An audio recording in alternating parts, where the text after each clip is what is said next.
You're listening to Well, I Laughed, part 2 of A Silly Little Treat, Barely Different.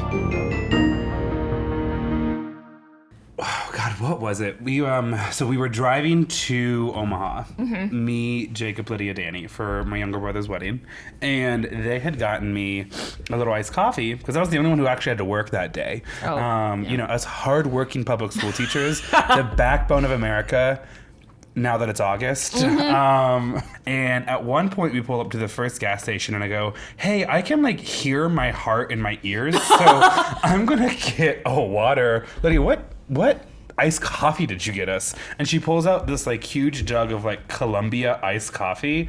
Straight iced coffee extract is what I had been drinking for nearly 2 hours. That's supposed to be watered down like 2/3. Oh, like 1 tablespoon for a cup. And so here's the thing though, the like reassurance that I wasn't insane was a really reassuring thing. It was like, I can listen to my body. I can understand when your heart's like, hi. We need to stop right now. Why are our blood cells so fast right now? So yeah, so that we got to Nebraska in record time. I will say there was several times in which I had to be like, "Oop, I am going way faster than I thought I was." And like in now the post edit, I was like, "Oh, I think the whole world was just moving faster for me at that time." It was a good weekend though. Yeah, that's fair. Now that I'm a week removed, I'm no longer like, "Love is love," and now I'm like, "Hell yeah, speed." Which they did in the 70s. Yes, they did. Yes, they did. How was your week, Grant? Good. Yes. No, it was really good. I've gotten that question from a lot of really well-meaning friends, so I feel like I have a little like elevator pitch now. Oh. Because it's the first week of school, yeah. and first week with kids, and I have a great group of friends who like know me and care about me and stuff. What I've been saying is this. It's so much better this week than last week, and so much more tiring because you have kids in this week, and so like it reminds you as to like why you are a teacher, and then that way it's good. You're like, oh, this is actually the part that I enjoy. Right. That like meeting in the science room that was 3 hours. That's not what I live No, for. yeah. It's this, but then also at the same time, I can barely meet my own needs in July, and so then to have to suddenly be managing all these little Sims that aren't Sims. Do you know one of my favorite things to do right now is? Go ahead and ask me, hey, mister, can I use the bathroom? Hey, mister, can I use the bathroom? No. And then I move on. I go, no, I finish the sentence, and then I circle back and I go, but I can put you on the list. We got to get out already so we can get you going after that happens. But I just want them to know right now, no, you probably can't. You really should have. And it's not to be like I'm that teacher who is like, this class is so important, you can't miss a second. I wish my teaching was that tight. But we all have seen the podcast now to know it's really hard for me to stay on message sometimes. I'm literally being coached on that. Our time is valuable, though. Yeah. And you don't really need to use the bathroom. You're just maybe a little bored. And I take that as a personal offense because I am trying up here. And also, if you aren't the first period, that means I've ran this joke before and it made it through the rough draft era. Okay? Yeah. Like I'm now, So now giving you're you stuck. Right, I'm giving you the golden nuggets from period 1. You're welcome. So that's how school's been going. Honestly, it's been great. And then I've been running after school, which has been... It's kept me from doing that post-work nap from like 5 to 7 and waking up like... Depressed. Yeah, and like in your parents' house, you're like, where am I? Yeah. True. And so it's been a good week. It's just been a lot. How's your week been? What did I do this week? Oh yeah, my primary project that I'm on for work is like between phases, kind of, or about to be between phases, so like between the design and construction phase. And so the construction's delayed because that's how construction works. Right. And so we were supposed to start the construction phase like now-ish, and now there's going to be like a several months gap between the end of the design phase, aka now, and when construction starts. And so there's like a big meeting in Denver to like talk about what they're going to do with us. So I don't know what work is going to look like next week. If you want to launch a second podcast, I literally do not have the mental capacity. We have really gotten to the point where there's enough plates spinning, but there are some days where I'm like, oh, okay, this is a job. Yeah. I'm like, I would love to have free time. And then I was like, no, because then I was bored in free time. Okay. I just like sat and stared at the wall and I was like, what do I do? And then I would pick up a hobby and put it back down. And now I picked up this hobby and I can't put it back down. I'm like in the bathroom at work on like Wednesday this week being like, hey, sorry, this is the 30 seconds I'm allowed to be on my phone.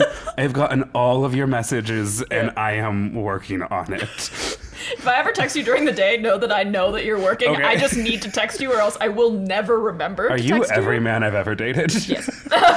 Some of them can handle those like blackout windows and some of them don't hang around that. I feel like it's because I know you, because if I didn't know that like you were a teacher and like couldn't respond, it would bother me. Right. But I keep texting you because I know that if I don't, I'll forget. Right. Well, and two, I'm like also really classic for, it's lunch. Like here comes a fury of text messages. And then it's going to end at like, what is it, 12:39 this year? I'm trying to internalize our schedule. 12:39? Nothing ends on That's a 5 or a 0. That's so close to 12:40. When a kid asked, why do we do that? I go, because we think math is so important. You should do it all the time. And I thought that was a really funny response. Yes. I'm like stressed for your students. School starts at 8:20. We have 53-minute classes, and to make sure we can get 53-minute? Correct, because we get 7 in a day, and then the bell rings at 3:30. Who the fuck came up with that? 53 minutes? That's so infuriating. I feel like my classes. Do you know how long our passing periods are? 7 minutes. 4 minutes. It's not a big school at all. It is not hard to get around in 4 minutes. And it's actually been really interesting because 5 minutes was enough time to like meet up somewhere and like hang out for 90 seconds and then bounce. But 4 minutes isn't. And so it's really been interesting to see how that's like changed the culture of like the hallways in our classrooms. When did this change happen? Monday. Oh, this year? Yeah, this is the first time we've run this. So it's been really interesting to watch it happen. But I didn't realize how much I was getting done in those 5 minutes that now that it's 20% shorter, it's like nothing's good. I feel like, oh gosh, I don't even remember how long the passing periods were when I was in school. I feel like there were maybe like 5 minutes in middle school and then like 10 minutes in high school. We got 10 minutes at my high school too when I was a kid, but we had just 4 classes and they were all 90 minutes. Yeah, that was how my high school was too. What's crazy is I've now made that full spectrum journey as a teacher from 90-minute classes every single day to 53-minute classes now.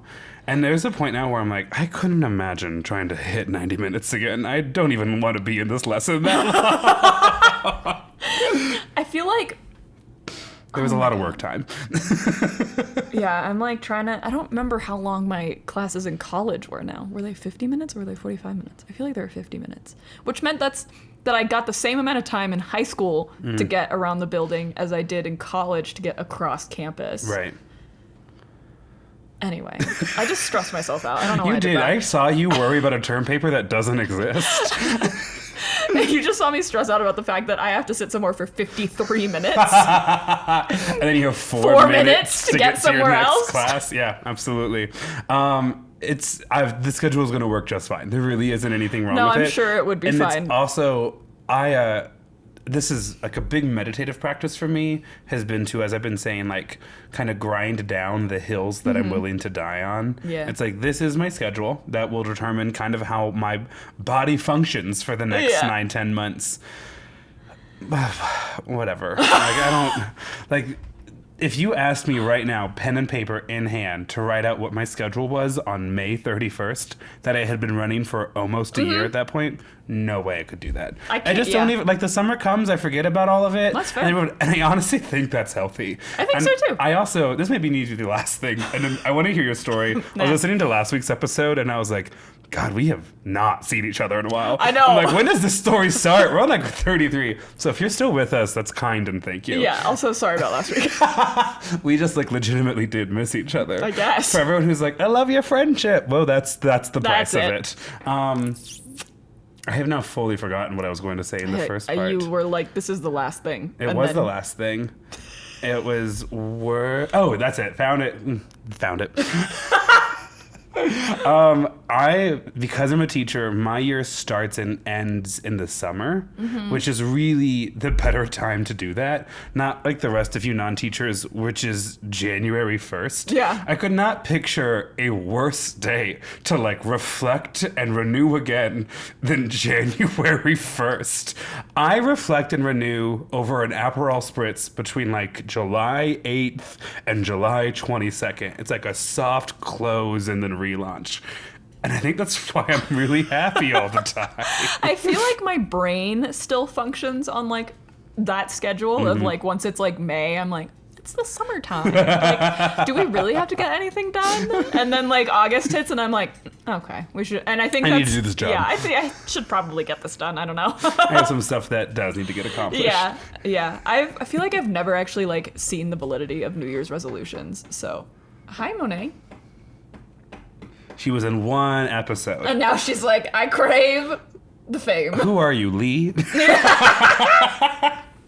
Episode 12. 12. That one I do remember. Okay, before we get started. Yes. We have announcements. We do have announcements. These are the new patrons since the last time I told the new patrons, which was, I think, my last episode, which was Finland. Yeah, which was like now a couple episodes ago. The fun way that we layer this is that we end up going back to back, I know, then you get a and then you period don't off. do anything. Correct. Yeah. So first of all, Paula, the person who, I'll say the new patrons in a second. Paula, who gave us the idea for the Finland story, realized when I read her Instagram username that her Instagram username has 3 Ks in a row, and she just wanted to clarify that she only chose it because there was the one with 2 Ks was not available. And I was like, I don't think anyone thought anything. Oh, I did. I heard it afterwards. We recorded it, and I go, she's finished, so that really is fine, but...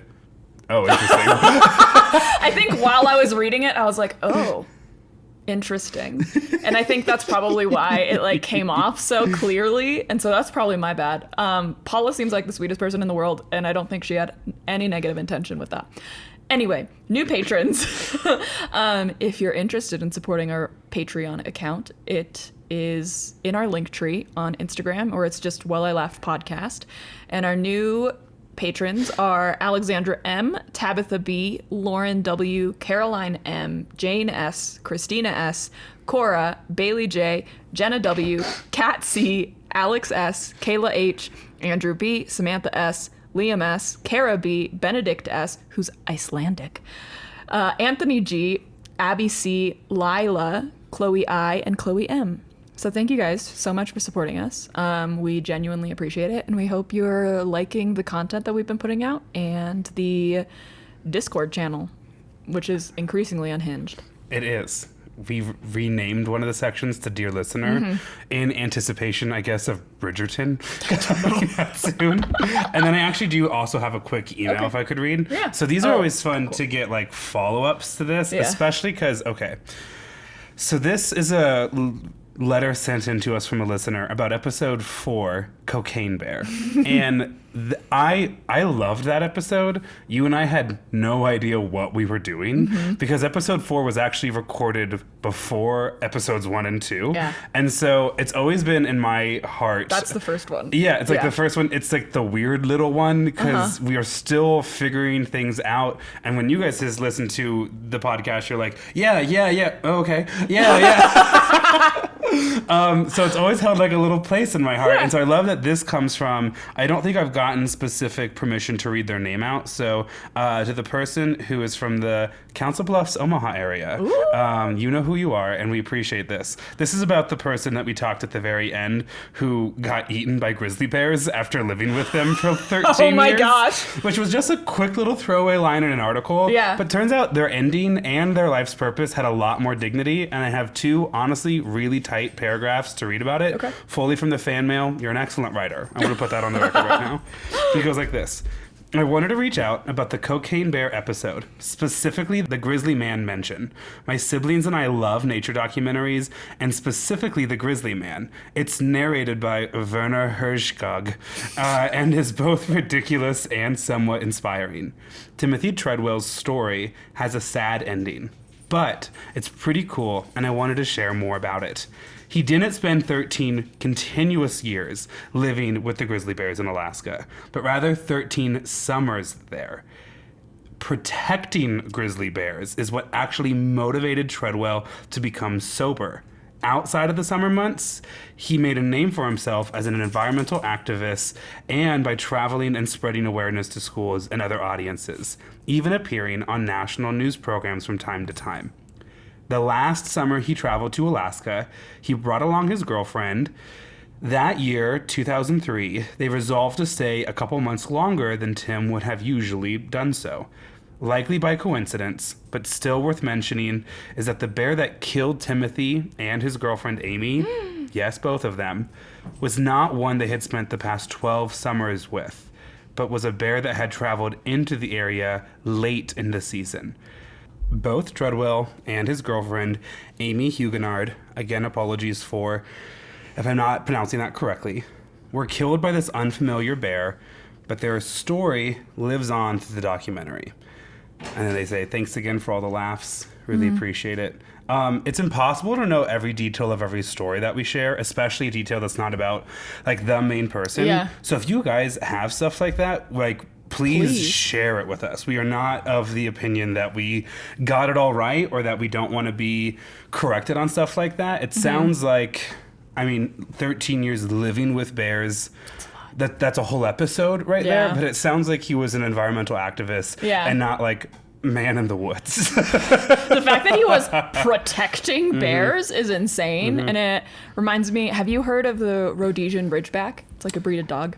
Like very vaguely. Yeah. You know how I feel about pets. So Rhodesian Ridgebacks are like kind of the size of Bowser. Okay. And they have like... It's a tank, in other words. Well, they're like the height of Bowser, not like the build. So they're like medium to large sized dogs, and they have like this telltale sign that's like this, you know when their hackles go up? Yeah. It's like, it looks like their hackles are always up, kind of. And they're from South Africa. And most dogs were bred with a purpose. What do you think the Rhodesian Ridgeback's purpose was in South Africa? Oh, it has to be to hunt some like crazy animal. Because we had a wiener dog and it was meant to hunt like rats. Yeah. So, I don't know, like hyenas? Lions. What the fuck? Who trains a dog for that? I don't know. What? That's like the funniest shit to me. I feel what? Like someone did a TikTok skit of like God giving out like jobs to all the different dogs, and he's like the golden retriever. He's like, you're gonna be man's best friend, and like the foxhound, he's like, you're gonna help hunt foxes, and he turns to the Rhodesian Ridgeback, and he's like, you're gonna hunt lions. I have a lot of follow-up questions, but the one big guiding light one is this one. Are you bringing the Rhodesian Ridgebacks out with you for the hunt, or are you keeping them on the property for defense? Because if you're like, we made a nasty dog that can scare a lion, singular, away, then I'd be like, maybe, or at least like hold them off long enough until like the shotgun comes out. Yeah. But if you're like, let's go get them, boys, and then you're like driving to the savannah with, I guess, rhinos, like what do these dogs look like? Okay, I can show you. This is what the Rhodesian Ridgeback looks like. That's just a hound. What? Yeah, exactly. And this is a drawing. A pack of them hunting a lion. And winning, I guess, for the record. Yeah. It does look like they were hunting the lions, like not just helping like scout and like bring it back. That's fascinating. Also on the topic of TikTok dog facts. Hope that's what this podcast is about. Yeah. You know the show Downton Abbey? Yeah. I've talked about it before on the podcast. Crazy. I love it. I feel like I need to watch it. The main guy, the dad of the family, Lord Grantham, has a dog that's a golden retriever, and that is historically inaccurate. Really? They were not around in 1912. They came by like much later. Found that on a little TikTok. I know. That's crazy. It's a I cute did not dog, know though. that. Golden retrievers are precious. They're so cute. Okay. Well, are you ready for part 2 of a silly little treat? A silly little treat? You told me it was, quote, much different than the crazy Sylvester Graham man that I found. And driving over here, I was like, how? I feel like I hit on all food culture yesterday. So I am really excited about this. I'm strapped in. So this is a topic that Casey actually suggested to me Oh. a while ago. He just like sent it to me, and it's been on my list. And I like did a little Google, looked at the Wikipedia page, and saw one fact that was like, that's a silly little treat right there. And said, let's go. So much of our greatest stories are like, I heard a weird thing in passing at the grocery store. Let me talk to you about it for 2 hours. Well, it's actually more like an hour and a half because we got to talk for 30 minutes. Exactly. Okay, so. I'm so excited. Picture this. It's November 1947. Okay. We're in Edinburgh, Scotland. Okay. World War II has just ended. The private economy is experiencing its post-war economic boom. Right. The first Edinburgh Festival of Arts took place for the first time ever this year. Is that... Go ahead. Still a thing. Is that their like Freak Fest or Fringe Fest or something like that? I don't actually know. Okay. I shouldn't say anything. Okay. I don't think Her so. face said no, just in case. I don't think this audio podcast didn't pick up that visual cue. Her entire face squinted and she shook her head. And then as she was doing it, she goes, I don't know. I guess. I don't want to say no. The impression that I got was that it's like kind of like a film fest vibe. We've had a couple people in the UK reach out. Please correct me or Maia. You know which one I want. Yeah. Cambridge just voted to allow women to become full students. The British Army is withdrawing its troops from Palestine. And Princess Elizabeth is about to marry Philip Mountbatten, Duke of Edinburgh. Prince Philip. Prince Philip. Prince Consort. Actually, it's King Consort, I guess. Whatever. Anyway. Confess how much royal lineage Have you watched The Crown? Sure, but I mean he's the villain, so he's the villain at the beginning, and then he kind of evens out. He's the villain. He's the villain at the beginning. Sure, like we do of him. Fair enough. I just love Olivia Colman, so you're gonna pale in her light every time. That's true. Because when the queen or when the woman is the one of the royal lineage, the man she marries cannot be of a higher status. Right. Yeah, and so he has to be the king consort. Nice. Or no, I guess he is the prince. Yeah, he was almost always positive. Yeah, no, you're right. He's always prince. I love to hear that. She's gonna cut that. I'm gonna cut it She's all the audience. Okay. So, if you're a family living in Edinburgh around this time, you have kids you need to entertain, or maybe it's just yourself and some friends, what activity do you do? The weather's okay, it's kind of the beginning of winter. It's not going to rain for 15 minutes, so we can go outside. I don't actually know what the weather's like. I'm just making this up for the bit. Well, for the skit. I mean, I wouldn't know because I can't understand a single thing I hear with a Scottish accent to it. Maybe you're at their freezing ocean for a second. Yeah. If you're here, if you're in Denver and you're we need something to do that's gonna be kind of outside, but we don't want to go to the mountains. What are you gonna do? I mean, go to a brewery in your neighborhood. All right, go to a zoo.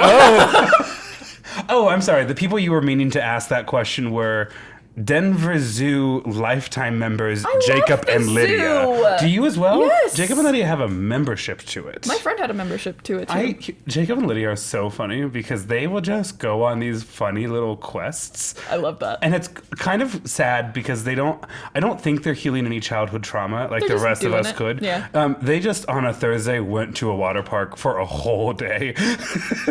That makes me so happy. And then there's been other days where they're oh yeah, we just spent 4 hours at the zoo real quick. Just nice to walk around. It's not like there was a new animal. They're just yeah, it was just nice to be at the zoo. They're doing a lot of reno there. Casey and I went for my birthday, and they're making a whole new flamingo area. I thought you meant at Jacob and Lydia's house. I mean, that probably too. I haven't been there in a while, but I can see it. It was I have not been updated on these. Yes, no, never. Okay, so you're okay. We're going to the zoo. Casey and my mother's suggestion. Yes. So viewer, the third word Maia said was zoo. So we're at the zoo in Edinburgh. Yes, in 1947. Love it. Yep. Today, a ticket to the Edinburgh Zoo is about £24, and assuming this cost has grown with inflation, that means it would have cost about £0.7 per person to go to the zoo. Not only does going to the zoo sound like a great idea at this time, there's also a new animal. So you go to the zoo to see the new resident. It's a Syrian brown bear named Wojtek. Okay. And you're not the only ones that have come to greet this bear. There are also a handful of people from Scotland and Edinburgh that seem to know the bear. And Polish war veterans. Know the bear? Yep. And Polish war veterans that are speaking to Wojtek in Polish. In fact, the veterans are even throwing some silly little treats to Wojtek. Including, but not limited to, candy and cigarettes. That can't be good for any bear. No. I literally told you I had sugar in a drink this afternoon, Yeah. and I'm kind of still upset about it. And Wojtek happily accepts them, as he's done for years. Now, to understand why these comrades are so familiar with Wojtek and vice versa, well, to answer that question, we need to go back to wartime. Yay! Yay! I love that. Also, not cheering for war, cheering for the fact that We're talking about war. Yeah, this is just kind of where my literal degree rests. So in. the first part is just some background in where we're at. It was a Syrian brown bear. Syrian brown And bear. Poles know it. Mm-hmm. Famously close to each other, Syria and Poland. No, not at all. Yeah, I was like... I wasn't sure if you were trying to give me a sassy face, or if you were like, No, don't ask me, I have no idea. My gut said no. No, you're correct. My Your gut's brain right. said, I can't question. Your gut's super right. Okay, There's a whole C between the two faces. Cool. 1942 is where we're going. The background is in slightly before, at the end of 1939, the Molotov-Ribbentrop Pact was just signed, which is a non-aggression pact between Germany and the Soviet Union. Right, okay. Yes. Do you want to explain? Sure. Yeah. Yes. Kind of always, but yes. Okay. So a lot of people think of the start of World War II being in 1939 when Germany invades Poland. Mm-hmm. The Empire of Japan had been aggressive in China for at least 6 years before that point. So that's a really Eurocentric way of thinking about the start of that global conflict, because the Chinese have already been fighting for so long. And everyone's like, oh, that's so evil. And yes, it is. But the Germans weren't the only ones who invaded Poland. The Soviet Union and Nazi Germany split Poland in half during that invasion. Mm-hmm. And, well, actually, I think the Soviets entered 2 weeks after the Nazis do. Mm-hmm. But France and Great Britain only declare war on Nazi Germany. Yes. And so then after Poland gets spliced in half, Germany and the Soviet Union are basically like, hey, we're not friends, but we're not enemies. Let's just go ahead and be cool. We got other projects to work on. And that's was the non-aggression agreement, which meant the German invasion of the Soviet Union then later in 1943 was a really big surprise. Yes. I might have gotten that exactly. last year wrong, but yeah. It was 1941 that the pact is signed. Okay. That the next pact is signed. Yeah, so this first one, Grant's very much right. Germany claimed Western Poland and part of Lithuania. The Soviet Union was then going to occupy Eastern Poland, the Baltic states, and part of Finland. Right. And within the span of a month, like Grant said, I think it was a week or two in between, both parties had involved their respective side of Poland. And then, shocker, Germany invaded the Soviet Union on June 22nd of 1941. Right. So following this German invasion, Joseph Stalin is like, shit, and is desperate for allies, and so he does whatever he can to gain them. So he meets the prime minister of the exiled government of Poland. And they living and operating in London at the time. Yeah. And they come up with the Sikorsky-Maysky Agreement. So Stalin didn't actually physically meet. I think it was the ambassador. Sure. And he was one of those people in that agreement name that I just mentioned. They met in July of 1941. They made this informal agreement, and then they signed it in the Soviet Union or in Poland in August of that same year. So in this agreement, Stalin declared that first non-aggression pact null and void. And he agrees to release the USSR's tens of thousands of Polish prisoners of war under the terms that they will help the USSR fight the Nazis. Right. And there's obviously more to that agreement than what I'm talking about, but I'm just saying what's relevant to the story that I'm about to tell. Just before anyone's like, well, it also did this. I know. There is one little interesting fact Yeah, about do it. that if you want. Yeah. So the Soviets, especially at that era, communism I can get to a whole history. I'm not going to. Yeah. What I'm trying to say is this. The Soviets drafted men and women. And while women were less likely to show up to the front lines, women definitely did fight on the front lines. And many of them worked as snipers, or there was this group called like the Nighttime Witchers or whatever, who would fly super low, essentially crop dusters, and drop like grenades on the Nazis and things like that. And so like one, yes, like the Soviets are looking for anyone who can like pick up a gun and point it in a direction of a Nazi. And two, also was the army that fielded, I think, probably the most women in combat during that war, which was really interesting too. Communism in the Soviet Union doesn't end well, so I'm not trying to like be like, yay, communism. I mean, but like, communism. Two very different vibes there. No, that's interesting. Okay, cool. Okay, so of the prisoners of war that the USSR releases, 40,000 of those soldiers form an army called Anders' Army, and that's the name of the general that's leading them. Anders' army was released from the Soviet Union and are told to go to Palestine through Iran to help the British with the Italian campaign. Right. And so now, here we are. Okay. And then there's this is some more background that is going to happen during like the duration of the story that I'm going to tell, but I don't know exactly where it fits in, but I want you to, it'll help you kind of understand where we are. Here's some of the stuff that happens to Anders' army during the duration of the story. They go under British command per the Allied Forces Act of 1940. And sometime around 1943, Anders' army becomes formally known as the Polish II Corps, which is still commanded by Anders, but is also including other various fighting units. That is not just Anders' army. So now, we are at a railroad station in Hamadan, Iran in 1942. Okay. We're on our way to Palestine to go see the British, help the British, and it's Anders' army still. With this group is Lieutenant Anatol, and then I'm not going to try and pronounce his last name, but it starts with a T, and a civilian refugee, an 18-year-old named Irina Bokiewicz, who is the great niece of one of the Polish generals, and so she's traveling with them for this duration. At this railroad station, they meet an Iranian shepherd boy from the area, and he has something which Irina becomes very taken with. She prompts the lieutenant to buy it. Is it kind eyes? She prompts the lieutenant to buy this off of the boy, and the lieutenant sees that some of the other soldiers are also taken with it. Because Do they buy the bear? We're getting there. Okay. The soldiers... Wait, what? Okay, sorry, continue. Because the soldiers have all just escaped, and Irina have all and just escaped. They're Poles in Iran, having just left the Soviets and on their way prisoners of to the war. British to then fight in Italy. Yep. Also known as a classic Euro trip.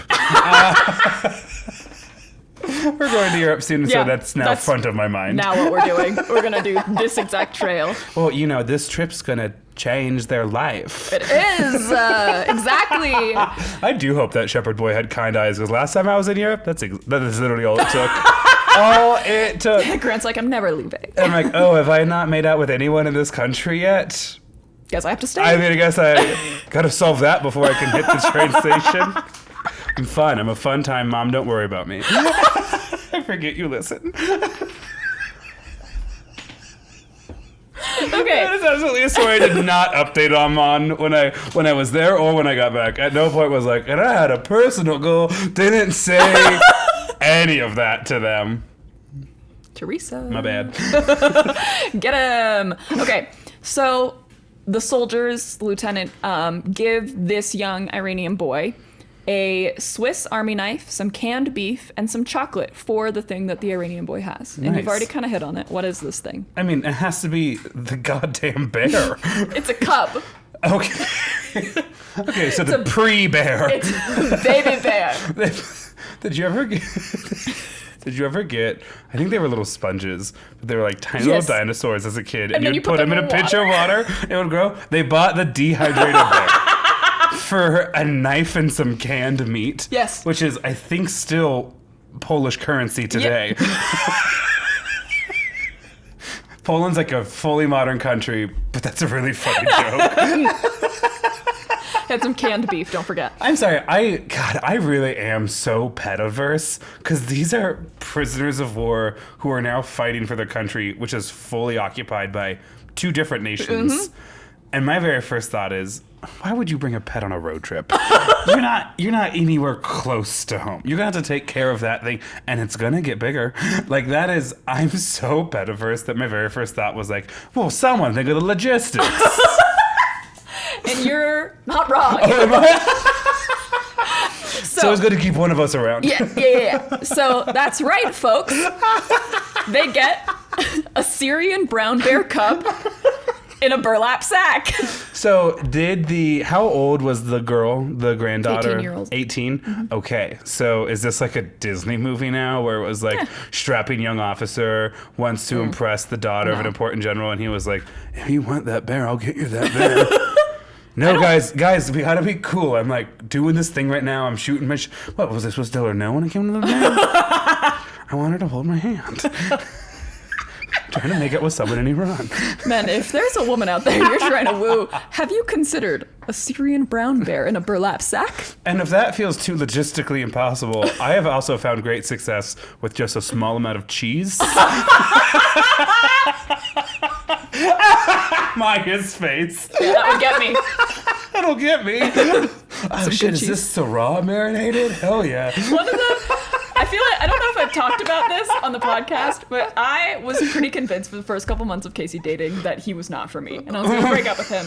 And then it changed, and we ended up staying together, and I was happy with it. Yeah, you're engaged. Yeah, we're engaged now. But our first Valentine's together, he didn't get me flowers or anything, which, like, I love flowers, but I'm also like, that's so unoriginal. Casey brought me cheese. Several different kinds of assorted cheeses from a local cheesery. Sometimes the power of your guys' love does kind of like smack me in the face a little bit. I was like, wow. Only one person has ever done that for me. Do you want to guess who it was? Lydia? Me. Lydia's got me lots of stuff. She is my platonic life partner in a lot of ways. And I was friends with her and her husband before they were all together. Like me, I'm the person who has gone to a local cheesery and gotten myself... It's a silly little treat. Because, yeah, a couple, if it's going to be a long weekend. Sometimes you go to Trader Joe's and you go in there just for dinner and you leave deciding you're not leaving the house the rest of the weekend. That you will see me on Monday. Exactly. Where were we? Iran. Okay. Yeah, we have just acquired a brown bear in a burlap sack. So dumb. So the Iranian boy had found the bear in the Zagros Mountains of Persia, which is now Iran, which It just hit me in the face again. Every time I hear this fact that Persia existed in the 1940s, crazy. Yeah. Because Persia feels like ancient history to me. They still identify as Persians. That's absolutely insane. We call them Iranians today, but a lot of them are like, yeah, no, culturally we're Persians. I love that. Yeah.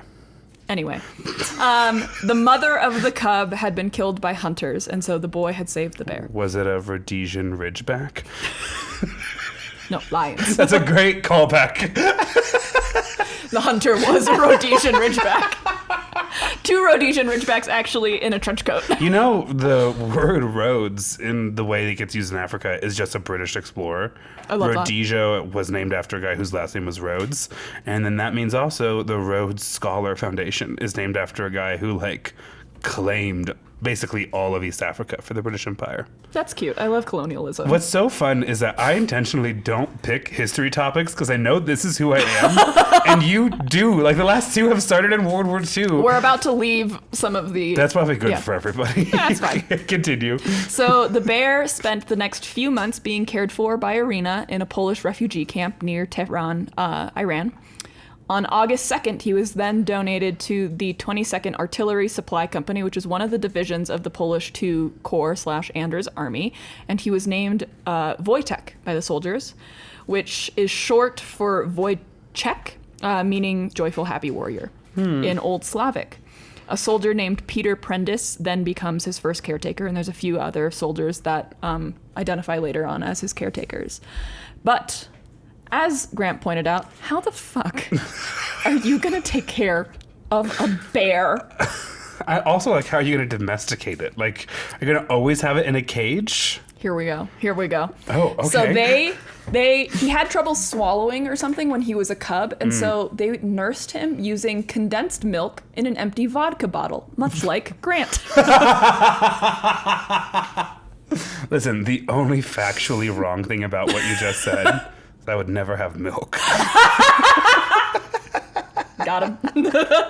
And then they used a piece of cloth kind of as a nipple for the bear to like suck on. On the bottle. Gotcha. On the bottle. Okay, Yeah. Once he was old enough, he started receiving double rations from the like army. So 2 bottles of milk? No, like actual food. Oh, okay. Yeah, he would eat basically what the soldiers were eating. Okay. And the soldiers would also feed him honey, fruit, marmalade, and syrup, much like Pooh Bear. I know I've interrupted you several times. Yeah. This story's ridiculous, so I have to do it one more.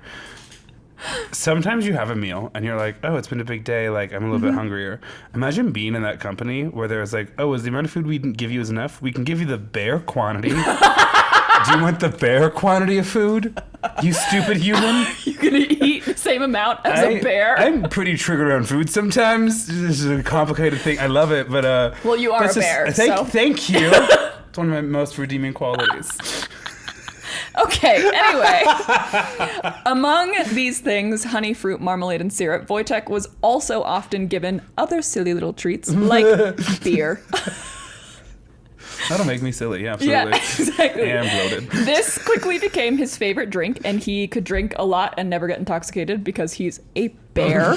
And according to Demeter, I'm not going to try and pronounce his last name either. It starts with an S. He's another one of the caretakers. When he would finish a bottle of beer, he would look through the opening to see where the rest of the beer was. So he was doing bits.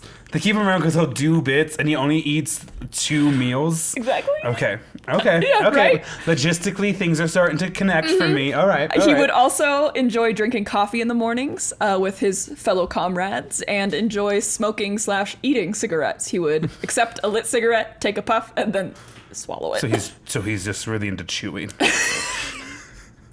I remember finding out, and I have to kind of keep a lot of this next story kind of anonymous. I remember finding out one of my older relatives was chewing tobacco. And I remember looking at my dad and being like, doesn't he know that'll kill him? And my dad, I think offhandedly, because he had other things to do, because I'm like a wee child and my dad was a grown and busy man, just kind of offhandedly say, oh, Grant, that's not going to be the thing that kills him. You know what? Fair enough. And so, yeah, I bet this bear was a great time. Yeah. Oh my god. Okay. Wojtek would also cuddle with the soldiers at night if they were cold, and would wrestle with them for fun. I am Wojtek. Like, everything we have already talked about, especially the stuff that we talked about before we started to record. Yeah. This is like a word-for-word recap of this conversation. We had no idea that this was the topic. Sorry, go ahead. No. Prentice taught him how to salute, wave, and march, and he became the unofficial mascot to the unit he was with, and then some of the surrounding units that were with them. With the 22nd Company, he moved to Iraq, Syria, Palestine, and Egypt. Means he's like better traveled than like half the people we know. Correct.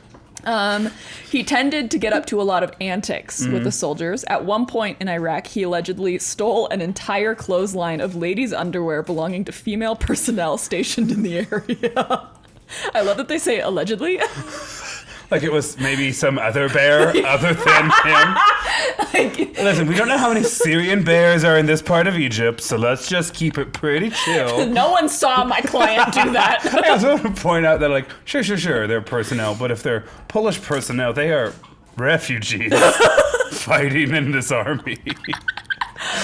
I get that they have day jobs. They are also displaced persons. Yes. And this bear is like, I don't mind if I do. Really, is this where we get Pooh Bear? No. Okay, I was like, do they see him in a little shirt and they're like, let's get a big bear in a crop top and just see what kind of cartoon we can make out of that. And that's Grant's whole personality. I need the confidence of Winnie the Pooh next Pride because I do want to wear a crop top, but I'm, Yeah. I get it. Yeah, I'm not a beanstalk. Literally, this is all of the last episode. I know. But it's... Oh my god. Also, Christmas Eve of 1942, so the same year they got him, Wojtek is still like less than a year old. He got into the food stores just before the Poles' Christmas Eve fest, and he ate anything that looked tasty. So not much. Wow. Probably everything, actually. He's a bear. He would also help the soldiers with grenade practice by chasing the oranges the soldiers threw as their, quote, grenades. It is, however, unclear if he fetched them or if he just chased them and then ate the orange. I'm not super sure what the answer is there. Oh, you gotta train pets and he just don't have that kind of time. Two of his favorite activities were, number one, riding in trucks. That's how they got him places. Chicken fry, home game on Friday. I like singing podcast. With me, I like singing podcasts. For me, I like my bears to be a little country. You know, I like my a single mom who works 2 jobs. We're gonna have to pay her money here soon. Saying that on Reba, we love you. We're sorry. Every episode. When he was young, he would sit in the front seat as a cub, and then in the back when he grew to be too big. And yet another really tough parallel here. Grant's like, man. Okay, so didn't know you called my family for this story, but that's fine. Kidding. His other favorite activity was showers, and this was primarily when they were in Egypt. So a desert, and he's a bear from Syria. So Wojtek loved taking long, cold showers, and then he figured out how to turn on the shower by himself. And at one point, his love for showers resulted in a water shortage for the troop, and then he was banned from taking showers alone. Regardless, he found ways into the shower. Of course he did. One time, he snuck in there and happened upon an Arab who snuck into the camp in order to find the weapons arsenal so that his team could later raid it. Okay. Imagine. You're a man who's been sent to find the weapons store of this troop, and a bear catches you. I'm imagining the bear with like a towel over one shoulder and like a scrubby on the other, and then like a cap. And they're both like, "What are you doing here?" It's like Spider-Man. Neither one of us saw each other in the shower. Got it? You don't tell the polls. I don't tell the polls. No one was in the shower. This is what it's boo.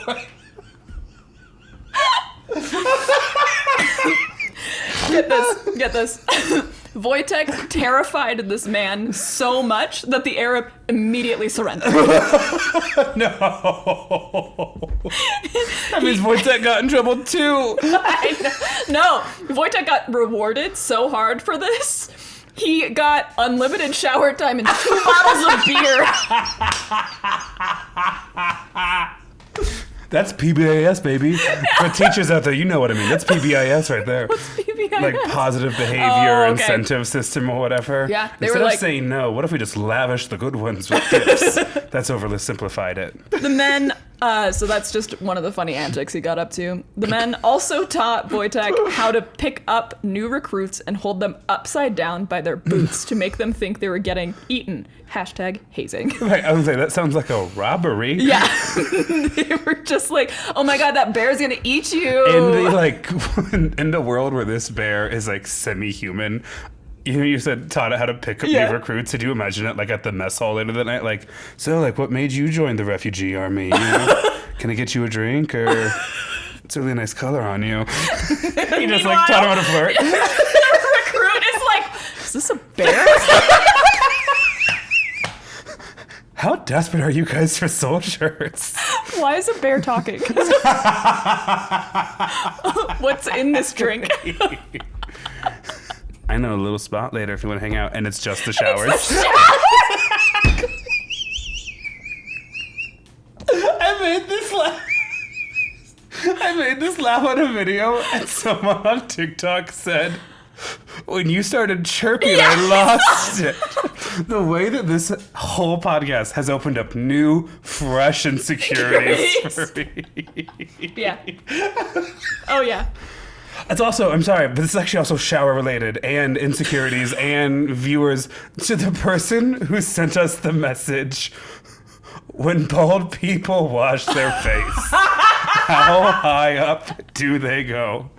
Sorry, I was laughing. Someone sent me, a stranger to them, a message that said, when bald people wash their face, how high up do you go? And 2, love that you feel that level of connection with us. 2, I've heard that before. Yeah, not original. Do better. I yearn for the day where I hear a new bald joke. But we just had our first week of school. I got asked that question at least 6 times. I love, too, that it wasn't like a message. It was a meme that they sent you with no caption at all. And I was like, damn, that person really was like, I bet he hasn't heard this one. And then here's the thing. It's either that or they saw it and they thought of us. And Which they is sent hilarious. It. Right. Two Very endearing. At no point was that person, I think, trying to throw us any smoke or anything like that. But I took a screenshot of it right away and sent it to Maia and was like, who are these people? The audacity. I had to move this message from the request to the general folder before I could respond to the cyberbully. Please keep it up. Actually, I take it all back. I don't want to hear an original bald joke. I just want to hear bad ones and watch Grant go insane. As the person who manages most of the social media, thank you. You're welcome. But we were talking about the inspiration for my life, Wojtek the bear. Hitting on recruits. Yes. And hazing AKA them. pretending to eat them. Yes. So following them in Egypt, the Polish II Corps was reassigned to fight with the British 8th Army in the Italian campaign. They had to board a British transport ship, however, to get from Egypt to where they were going. And the ship and the British Army forbade mascots and pet animals, which is hilarious to me because I feel like the British Army was like, you can't bring this bear. And they're like, oh, he's our mascot. And then they were like, well, we don't allow that. Or mascots. Yeah. They were like, but he's a pet. He's like a pet. And they were like, we don't allow either of those things. You're the first person to bring an animal onto this ship of war. We're not going to let you do that. Wait, so did they leave him in Egypt? I hope they were. Go ahead. To get around this, what did they do? He was drafted into the Polish army. Oh, shut up. As a private and listed among the soldiers. I was going to say, like, well, if it's anything like our past episodes, they unionized because this is a workers' rights podcast. No. They drafted Wojtek the bear. Yes. And then he became the new recruit, and they pretended to eat him. He was allowed to join largely due to the increased morale he gave to the Polish troops. Because these Polish troops, remember, just spent a year or two as prisoners of war, if not longer. Right. And so anything to, like, make them feel, I don't know, a purpose. Right. And apparently Wojtek was that purpose for this troop. It's like mom and dad being like, just let him keep the dog. Like, we can, we'll be fine. Yeah. And the funny thing about this, I don't think I wrote this down, but at first when the soldiers started taking care of Wojtek, they tried to hide him from the senior level officers. This is such a Disney movie. I know. Can you imagine? And the article was like, it was easy when he was a cub and continued to get harder as he grew up. And so at some point, like, the senior officers had to know that he was around, but they were like trying to throw a tarp over him. And like, did someone just growl? No, I'm just really hungry. Exactly. And then eventually they found the bear, and then they were allowed to keep him. As a private, Wojtek was assigned his own paybook, rank, and serial number. He would stay with the men in tents, or there was a special wooden crate transported by truck that he would also stay in. There's like a whole war going on where the enemy is literally the Nazis. And the Polish soldiers have to have a special dog crate sent to them so their little mascot can join them. Okay, so before we go any farther, I have some pictures. This is Wojtek. That's a huge bear. Oh my God. That is a grizzly bear. It is taller than any person. It is like at least a head taller. He's standing on his hind legs in a line of other soldiers. Can you zoom in? It's actually like almost disturbing to watch. I was from our cocaine bear episode. I know how much black bears weigh, and that's what I was imagining. I was like, you have a 145, 165 pound black bear, and like you don't want to be in a wrestling match with it, but you could win. Yeah, around this time, I this think is a hippopotamus with fur. I think around this time it said he weighed around 200 pounds. Okay, so that's him standing. Gotcha. This is him as a cub? As a cub with one of the caretakers. Cute. He is cute. I know, right? Okay, and then I'll save that one for later. I'll save that one for that's later. fun. Save that one for later. later. This is him as a cub. Oh, it's like a little puppy. He's like a little teddy bear. Oh, I get buying him for a knife and some ham. Yeah, there's 2 soldiers and there's like a cub that looks like a tiny puppy. Bring back basically. Army desert shorts. They look really breathable and they all end above the knee. I know. But also really cute bear. I know. And this is a picture of Wojtek boarding that British ship. He gets his own bridge. I know. It looks more like the circus than it does the launching of a campaign against Nazis. There's a bear boarding a ship. They had to build him a bridge. This is Wojtek like play wrestling with one of the caretakers. Play wrestling, but there's like a leash, huge air quotes around leash. Oh yeah, there's in case it gets too out of hand. Are they riding him? Yeah, we talk about this more later, but I'd sign up for this army. Right? I would actually sign up. They for look this like army. they have fun. Like aside from like the war, I'd love to see a bear. And then here... Are we going to put those here? Yes. You should send me some pictures so we can post it on... We keep promising to post those pictures as part of the Instagram grid. And then I'm just like, here's what I found on Google. Yeah, I'll send you these pictures to post on Instagram for those of you who are listening. And then I'll also put them in the YouTube.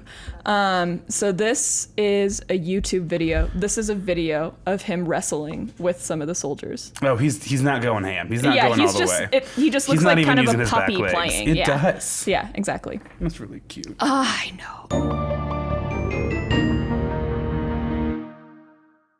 Okay, so we are now in January through May of 1944. January through May of 1944.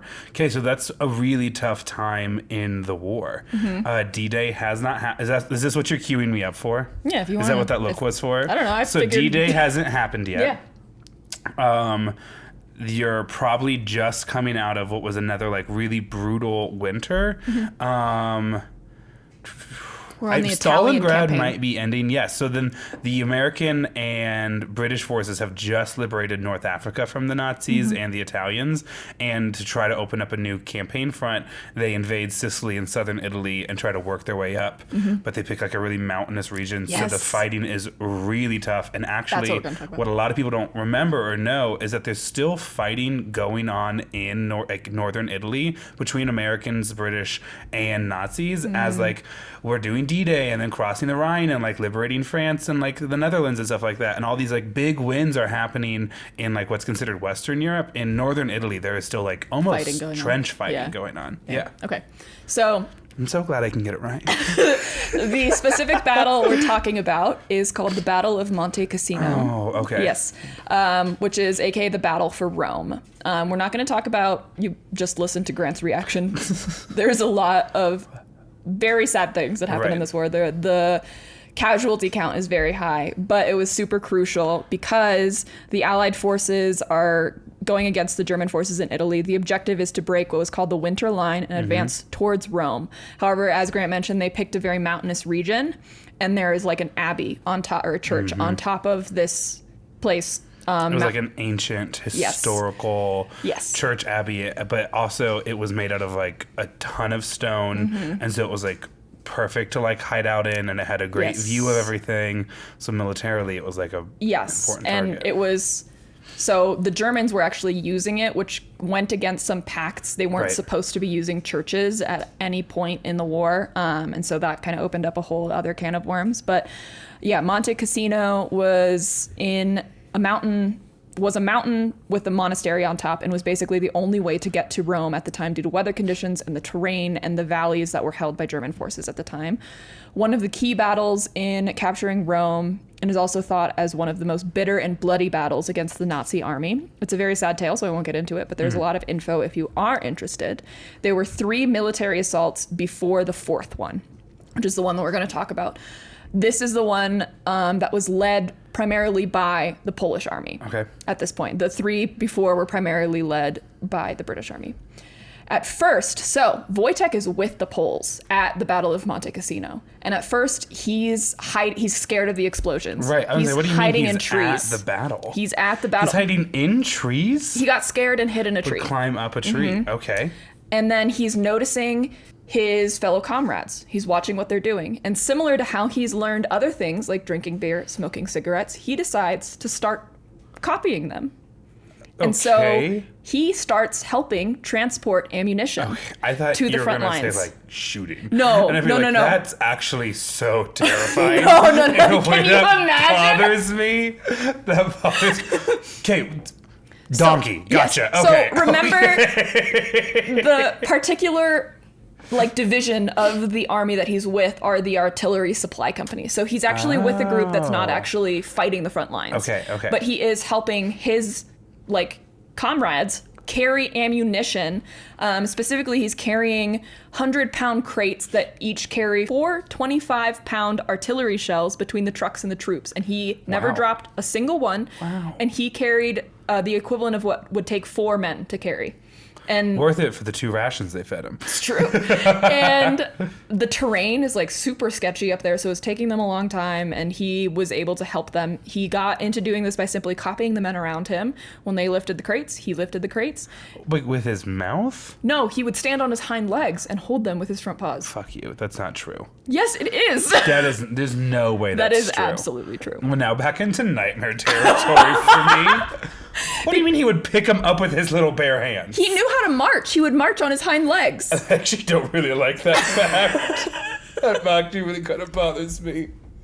How else is he going to hold them? Is this pre to like Godzilla or something? No. Do you have a picture of this? No, I don't. This was in the war. This was like active No one was fighting. like, hey, get that real quick. Yeah, exactly. I thought they were like putting him on his back No. and then... And so similar to Grant's To reaction, be someone on the... Oh, sorry, go ahead. so similar to Grant's reaction, a lot of people did not believe this tale. Right. Because it was all the Poles that were saying this, and then there were people in the British Army who were not familiar with Wojtek who were Right. like, yeah, I saw that. It was fucking crazy. That's insane, right? Yes. So they're- imagine being a German on the other side and seeing, I'm like, oh, they're training bears now? Yes! Oh my god.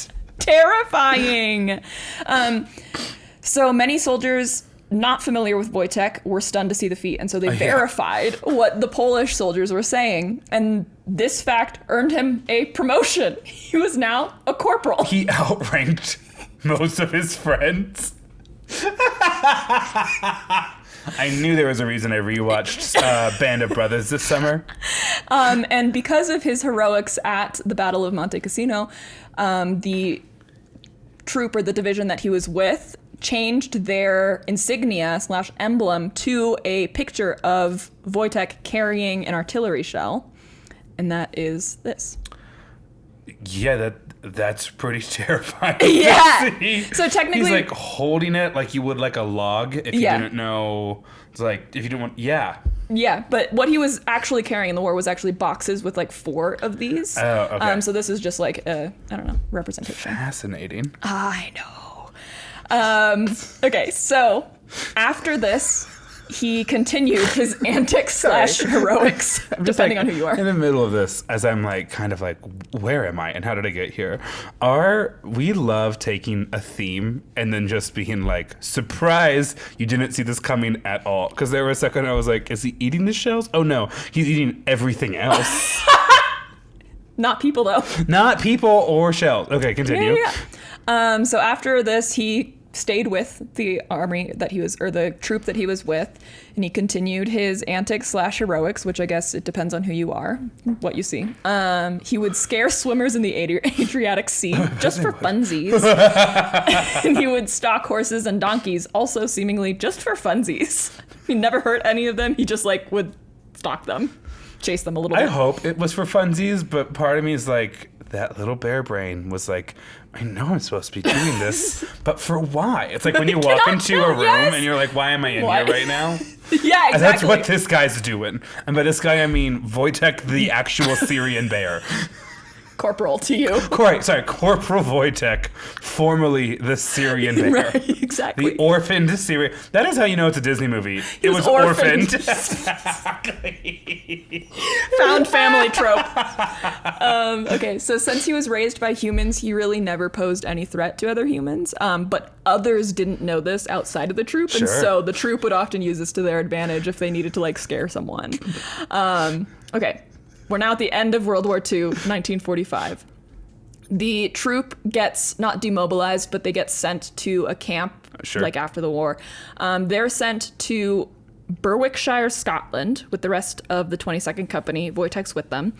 Wojtek becomes popular with the civilians and the press in the area. So they're basically kind of staying near a farm, from what I gathered, his part of the 22nd Company. So this company, Poland, Soviet Union, Iran, Egypt, Italy, Scotland. That really is a Euro trip. Right? Because you got to fly in or out of London. That's a whole loop.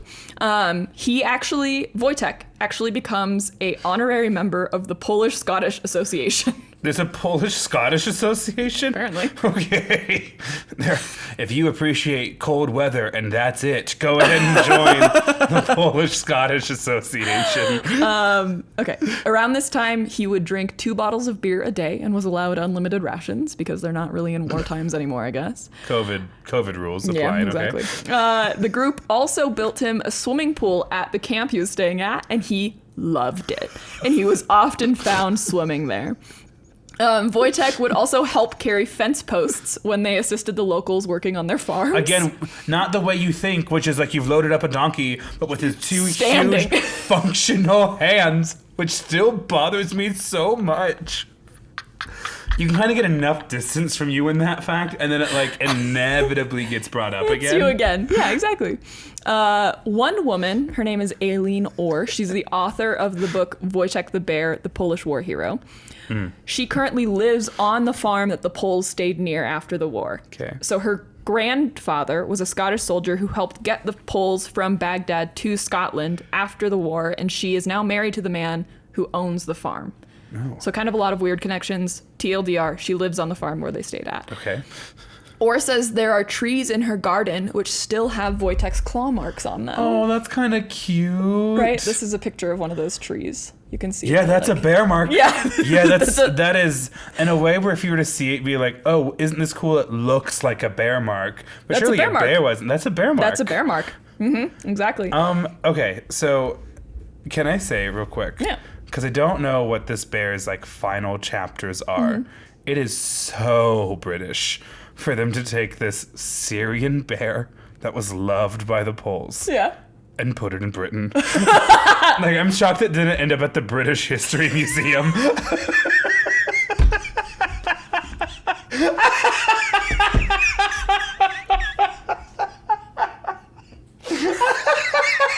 Just putting a bear in a backpack.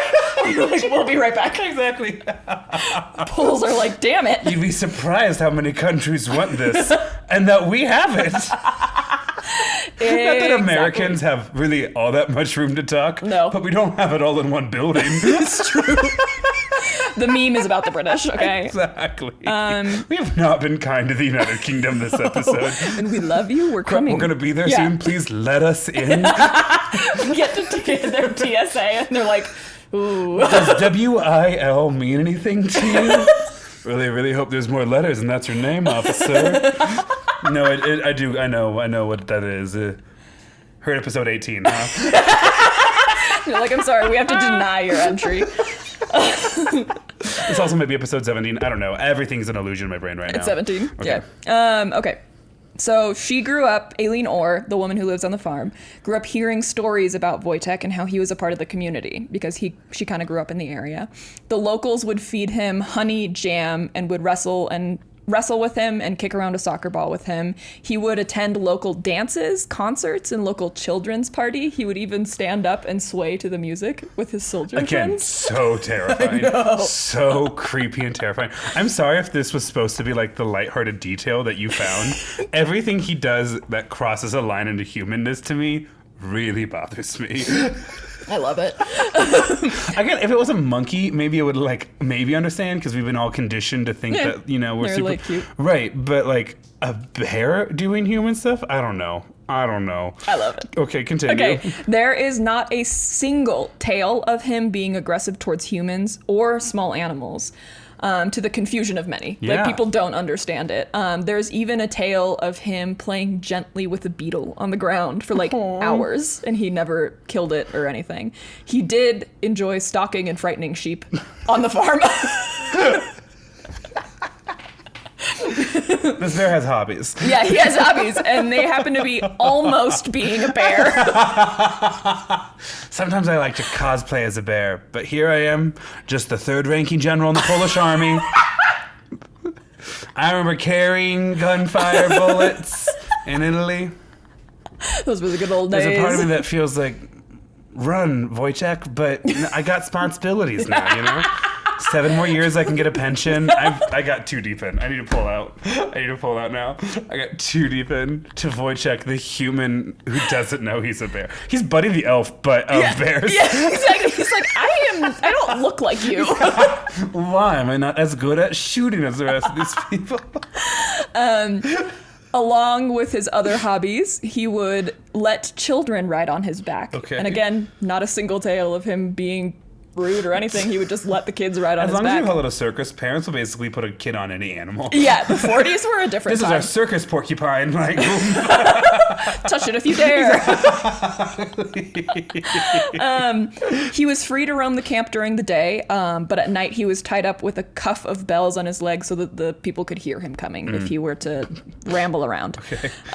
Demobilization happened on November 15th, 1947. So we're back to where we started at the beginning of the story with our fake little skit of going to the zoo. The troop did not want him to be released into the wild because naturally he's not gonna survive. Right. He's been raised to be a Polish soldier. And then kind of like a retiree in Northern England. Yeah, exactly. Scotland, sorry. But they also didn't want to send him to Poland, where they were worried he would be used for propaganda by the communists. Oh. Yes, and so that's why he didn't end up there. So Wojtek was given to the Edinburgh Zoo. My British History Museum joke didn't age well. Much like the British History Museum. Soon to feature the entire Leaning Tower of Pisa. Both of you to assume I would apologize for a single thing on this podcast. That's so good.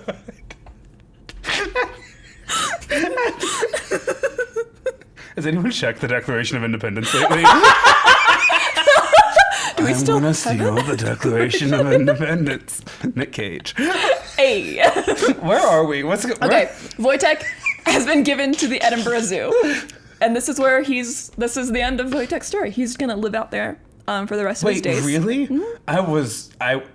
I think I was not letting myself love him because I was prepared for a tragic ending. No. Okay. Yeah.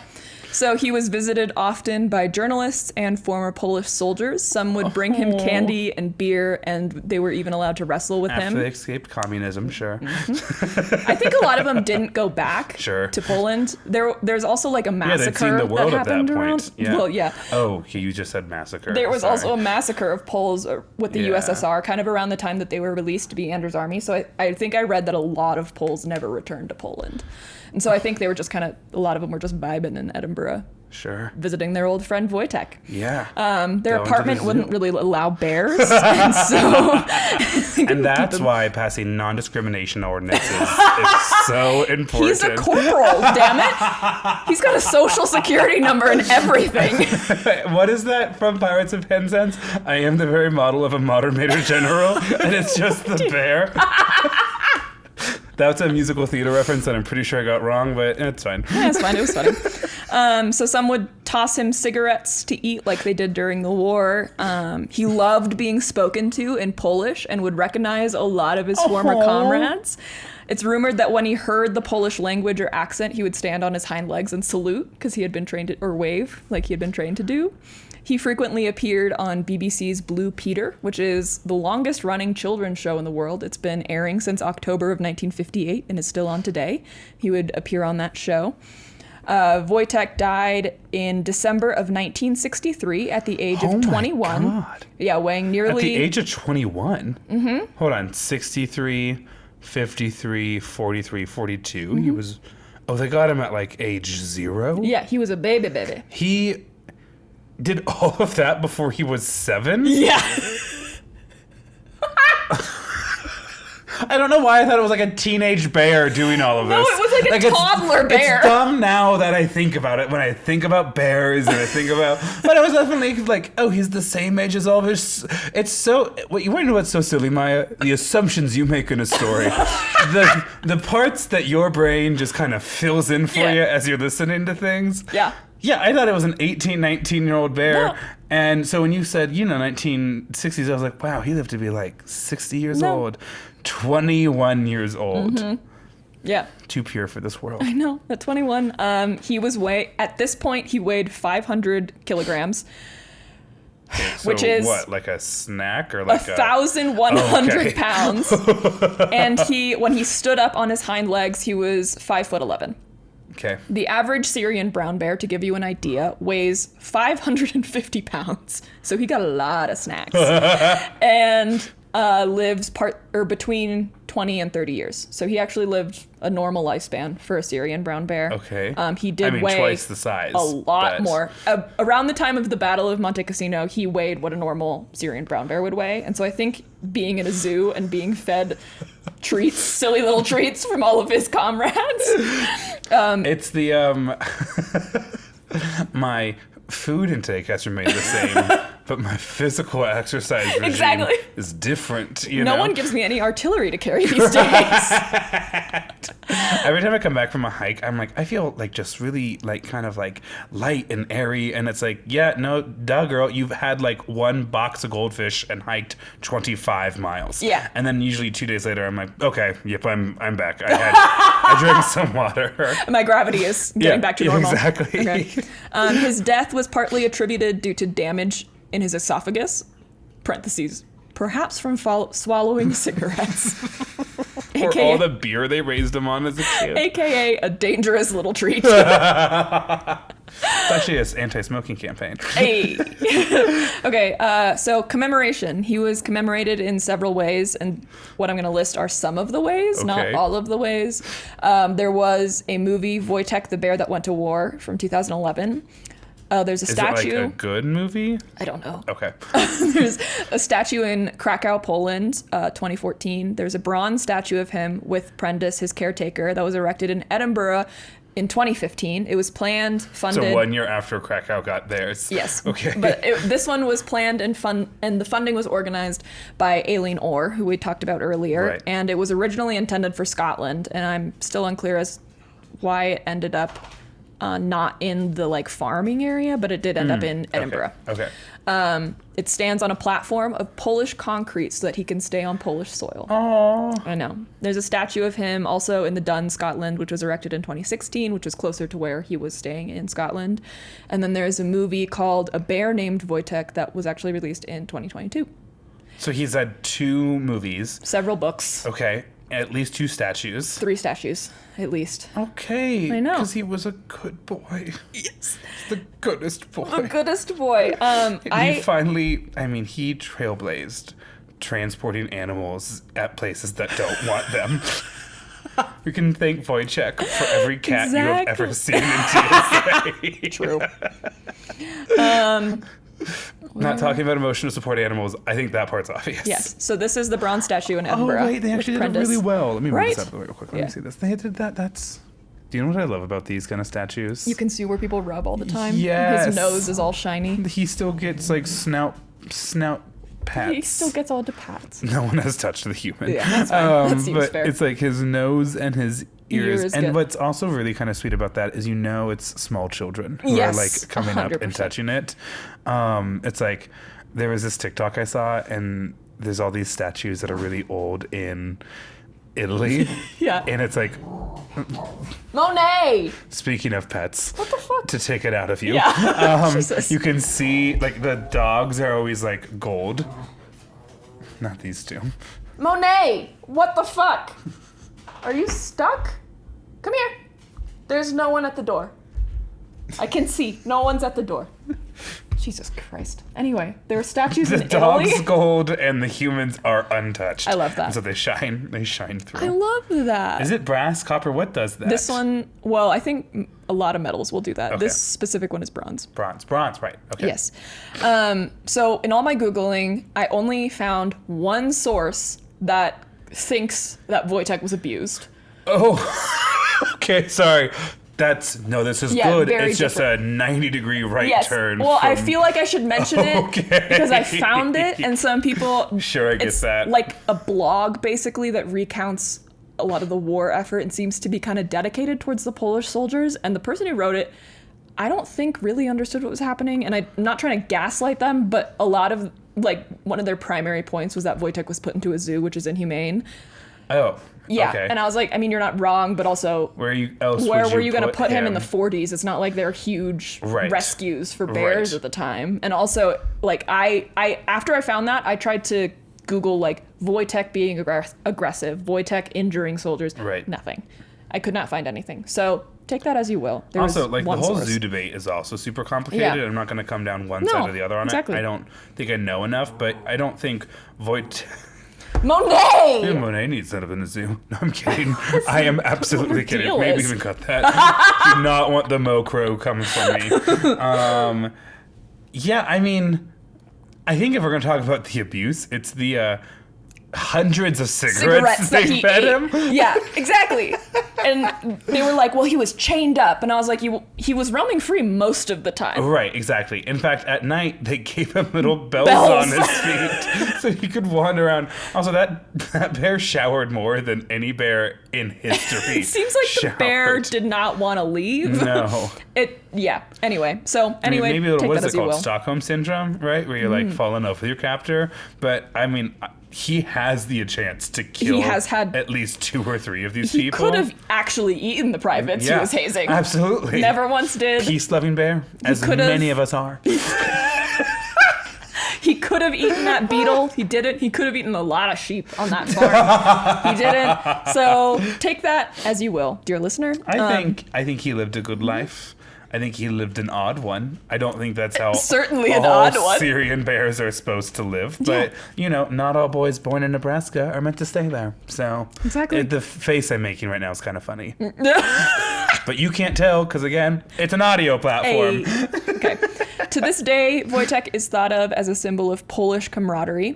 Aileen Orr also has set up something called Wojtek Scotland, which is a group that raises money for Wojtek-related projects, which was confusing to me. Like what? Yeah, exactly. These are the examples they said. Collecting teddy bears to go to children around the world, primarily in the countries that Wojtek lived. And so that's great. I mean, that's good. I suppose, yeah. It's maybe the only thing I could think of that's Wojtek-related. Yes. We buy teddy bears for people. Yeah. Exactly. And that is the end of my story. I love that. Right? So as an animal lover, what is your thoughts? What's your takeaway? When you first found it, what's your whole deal? I am also confused by the fact Wojtek never became aggressive. Right. Mostly because, like, you see this all the time, like, I mean, not a good example, but Tiger King and, like, those kinds of people that get baby wild animals and are like, this is going to be a pet now. And it's like, probably won't. Sure. Probably shouldn't. But bears are pretty lazy, I think. And bears also, I don't know. I wouldn't do it now, but I'm glad. Right. I'm happy that Wojtek was there for the morale of the Polish soldiers because it seems like they were going through it. Yeah. Honestly, like, the story of Wojtek is so interesting and is a really interesting, like, vehicle to get to know about the lives of these Polish soldiers who were all probably incredibly young men in Poland when the war started, and then were prisoners of war. Yeah, well, basically, like, as soon as the war started, they never saw their country again. They were prisoners of war, and then they were sent through Southwest Asia / the Middle East. Yeah. And then through Italy, probably saw unspeakable things in a variety of different ways. Landed in London, landed in the UK, up in Scotland, and then I think a lot of them, sounds like, lived the rest of their lives there. Yeah. And while it sounds like, at least towards the end, that was their choice, or to some degree, there's like a lot of tragedy in that story. And it makes me really happy that Wojtek was not a source of tragedy, right? Because like, it's very possible that when he got to Scotland, he was like, oh yeah, I'm a fucking bear. And he would like eat a kid and then they would have to shoot their like friend, you know? And so it's very... The end of every animal movie, I feel, is the animal dying. Exactly. But this one, he just like vibed, ate a lot of honey, got to wrestle with some Polish soldiers. I think it's a website or something. I forget, or maybe it was like a Twitter account. But every time a new movie would come out, you could go to it, and it only answered 2 questions: Is there a dog in it? And does the dog die? I need that website. I think it's actually really. I think it really is fulfilling a public service for Oh a my certain God. group of people. Me, I am the person. I am the target audience. So, is there a bear in the story, and does it learn Polish? Yes, and yes. No, I think that's sweet. I am also kind of glad that it didn't end up in a circus. Yes. Because that feels like the kind of animal that would end up in a circus. And while I'm like pretty like ambivalent, neutral, maybe uneducated, I don't know, about like the zoo debate. Yeah. Circus animals. That I mean, feels, that's literally very a wrong. term in our like language for like someone being mistreated. Yeah. What am I, some kind of circus animal for you? What do you think I am? You want to clap now? I'm making a lot of faces, and they're just for Maya. It's special. Been teaching the acting kids like range and like putting. So I think maybe that's what it is. Oh. I think what you were catching is like just the twilight of this week's lesson. It's a lot of jowl work, as it turns out. Again, and I'm like, and then I come back to consciousness, and I'm like, why would I say that? Why would I say that on this podcast? And Maya laughs, and that's what then continues to reinforce the cycle. I laugh at everything, but don't talk around that. I notice, and that's why this has gone over so well. Fair enough. Are there any other... I don't think there's any other orca news that we need to cover. Orca news. Oh, I actually do have one thing. I did see orcas when I was in Iceland. Did you? Yeah. Did you see orcas in Iceland? And did that change your life? Yeah, exactly. When we were on this boat, we actually saw 3 different kinds of whales. And they have never seen 3 different kinds of whales like all in one trip on this particular tour we were on. So we saw some pilot whales, and the boat was like, shit, let's go watch the pilot whales. That's cool. Okay. Yeah, because they look kind of like dolphins in the way that they move. Sure. And so we were watching the pilot whales, and then we were like, I saw a fin out of the corner of my eye, and I was like, that fin is a lot bigger than the pilot whale fins. And they were like, How yeah. big is this boat when you spot the fin? It was pretty big. Okay, It's like a decent size big enough boat. to be comfortable. Yeah, okay. yeah. Okay. It's not meant for whale watching. It's like actually a tour boat that kind of goes around the island. But yeah, I look out of the corner of my eye and I was like, that's a big fucking fin. And I was like standing kind of next to the tour guide, and she was like, oh yeah, that's an orca. And I was like, we're on a boat. Protect the rudder. Yeah, I think Casey's first comment was like, we're on a boat near orcas. And orcas have been sinking boats. It's so funny too, because all the news articles is like, the orcas are not mad at humans. No. Like, these humans have been ending up in the ocean, and they're like, oh hey, do you also hate this boat? Because we hate this boat. I felt really bad for the pilot whales because there was a whale watching tour on the other side. The cliff for the island was like to our left, and the whale watching tour's right. So we're kind of facing each other, moving towards the pilot whales. The pilot whales are like swimming away from us, and then they see the other whale watching tour, and then they're like, well, shit. And then they see the orcas that are on the other side, and then on this side in the cove. And then they just kind of stay in one area. I was like, I didn't follow any of that, but there's 2 boats in the water, a bunch of whales, basically, and Iceland. we like forced these pilot whales to move towards orcas. Oh, you herded them. Yeah, Gotcha. and then the pilot whales kind of stopped moving. And they were like, oh shit, oh shit, oh Those shit. guys are mean. Yeah. And yeah, we saw like several different groups of orcas, which was really cool. And then we saw some minke whales. Nice. Yeah. I actually also kind of have an update. So this week we published episode 14, Casa Bonita. Yes. Happiest place on earth, Casa Bonita. It has been really wonderful to get a lot of people's comments in. Talk to my parents about it.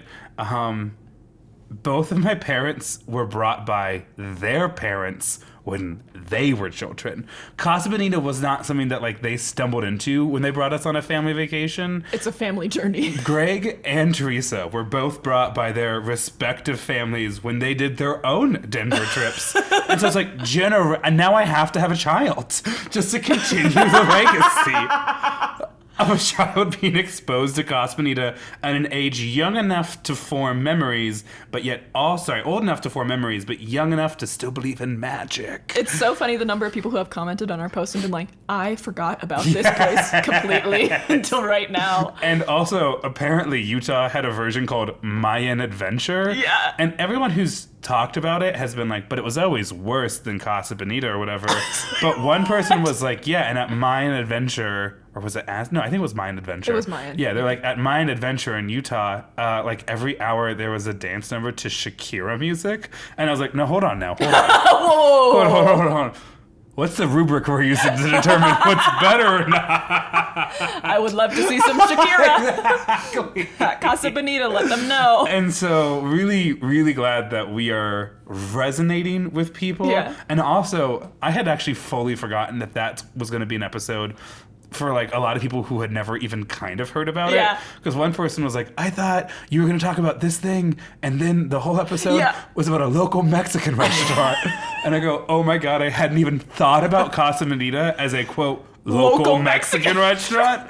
It has never once occurred to me to describe that place as that. But you're right. Yeah, I guess that is what it is.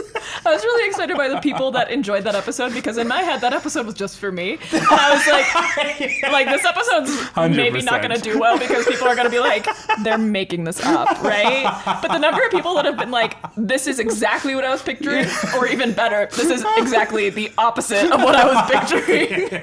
A lot of ohs and ahs, but also a lot of oh. Yeah. The hole keeps getting deeper, I think, is a comment we got recently. Yeah, that was funny. One person, I think it was on one of the, because the Cliff Diver thing is on YouTube Reels now. Yeah. I think one person was like, they're radding on Casa Bonita and they've never even been. And I couldn't comment because I was on my own personal account and comment. not the podcast one. But I was like, we have been. And we do love it. Listen to the episode. As I would tell the kid in my class, kiddo, I think you need to reread that real quick. Go ahead and annotate that real quick for you. I think you need to reread it. We love that place. I love YouTube Reels or YouTube Shorts because the people, like, it doesn't get a ton of attention for the Reels that we post, but sometimes we get comments that are like, clearly they don't understand we're a podcast. Right. Clearly they don't understand we're a comedy podcast. And so there's been a couple of shorts that have gotten comments like, I think I'm missing some context. And I'm like, you literally answered your own question. Like, why are you taking the time to comment on this? If you don't get it, you don't get it. Move on. Last one. And I've had this kind of half-bake idea, still half-bake, that it'd be fun for us to do a live show. And I don't mean like live everyone can listen to it, but like live in front of an audience. Yeah, which would be like the 8 people we forced to listen to this in June before anyone knew of us. Yeah. And someone was like, you should do a show at Casa Bonita. And I was like, how can we, without violating like standard trademarking laws, do a live show at Casa Bonita? And I think what it is I think we have to email Trey Parker and Matt Stone and try to get on their radar. I've been tagging Casa Bonita in all of our Casa Bonita reels. Same, but that's probably just some social media manager at like. Yeah, but like, what if? We're gonna if we can just keep blowing up that episode. Mostly what I want to do, I don't even need to do a live show. I just want to go. I've been on the wait list forever, and I'm begging you. I'm not gonna say we would pay them, I would. but we are absolutely not seeking financial compensation. No. I think it would be really fun to do something at Casa Bonita. Like, I'll work for a hat. I'll work for a 50% discount on a hat. We gotta bring it back. I'm not worth a hat. I'm gonna start at free hat, and then my absolute bare minimum 25% coupon on one purchase.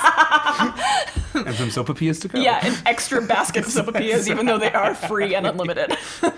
Okay, well, this has been a really good episode. It's nice to be back to recording regularly, and it's also nice to have seen you recently enough to not be like, how's your life been, codependent business partner? It's been the last 3 weeks. Yeah. After this, we're recording our first guest spot. Yes. I don't know when it's releasing, so stay tuned. But it's and wish us luck. Yeah, Content and Capable. Yes. A podcaster out of Australia, so we're super excited about that. Yeah, we're super excited. And then we're also recording some Patreon content after this. Follow us on all of our socials. Please rate us 5 stars on wherever you listen, because that actually helps get the podcast out there. And yeah, all of our socials are Well I Laughed. Our email, if you would like to email us your thoughts or follow us for any stories that we had, is wellilaughdpod@gmail.com. And our Patreon is Well I Laughed Podcast. Yeah. I have nothing else to add, so teachers, I get it. It's okay to cry in your car. And best of luck this year. Hopefully you're laughing now. Yep. Bye. Well, I laughed. Well, I did too.